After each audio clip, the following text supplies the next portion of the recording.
वीरेन जी, तुम बम मारता है, चुपके से मारना है। ये मेरे शब्द नहीं, मणिपुर के मुख्यमंत्री वीरेन सिंह ने एक बातचीत के दौरान ये बताया कि भारत के गृह मंत्री ने उनसे ये बातचीत की। इसकी सच्चाई क्या है? क्या मणिपुर के मुख्यमंत्री बम फेंकवा रहे थे मणिपुर हिंसा के दौरान?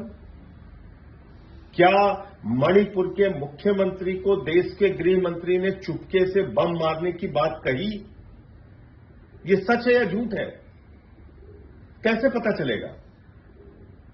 और बार बार हम लोग ये बात कहते रहे कि मणिपुर की हिंसा राज्य प्रायोजित हिंसा है।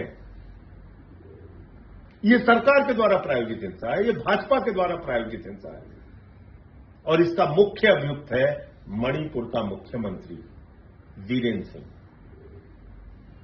वायर ने अपनी एक रिपोर्ट के जरिए यह खुलासा किया है। यह बहुत ही गंभीर खुलासा है, देश को चौंकाने वाला खुलासा है।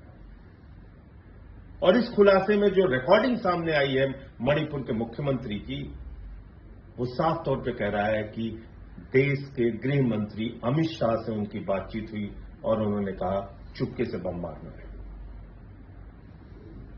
मणिपुर के मुख्यमंत्री का इस्तीफा होना चाहिए, उनसे पूछताछ होनी चाहिए कि उनकी बात में कितनी सच्चाई है। फिर वही मुख्यमंत्री ये कह रहा है कि कारगिल योद्धा की पत्नी जिसको निवस्त करके घुमाया गया, उसको हमारे लोगों ने बचाया।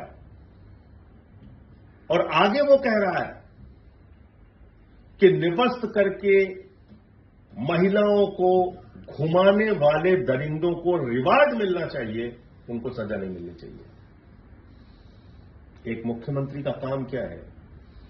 दो समुदायों में अगर कोई मतभेद पैदा हो गया है, हिंसा की स्थिति है, तो उसको रोकना और समझाना।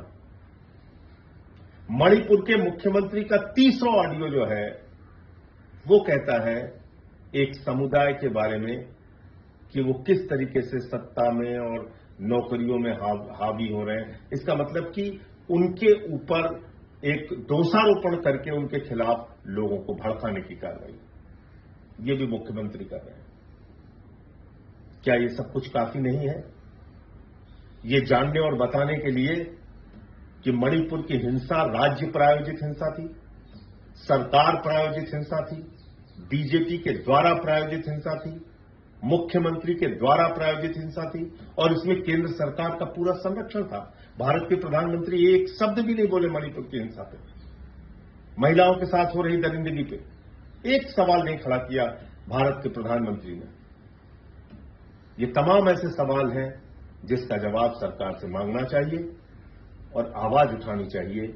ये जो वीडियो सामने आया है, ये जो ऑडियो सामने आया है, ये बहुत चौंकाने वाला है और निश्चित रूप से इसके बारे में सबको एक स्वर में आवाज उठाना पड़ेगा, सरकार से सवाल पूछना पड़ेगा।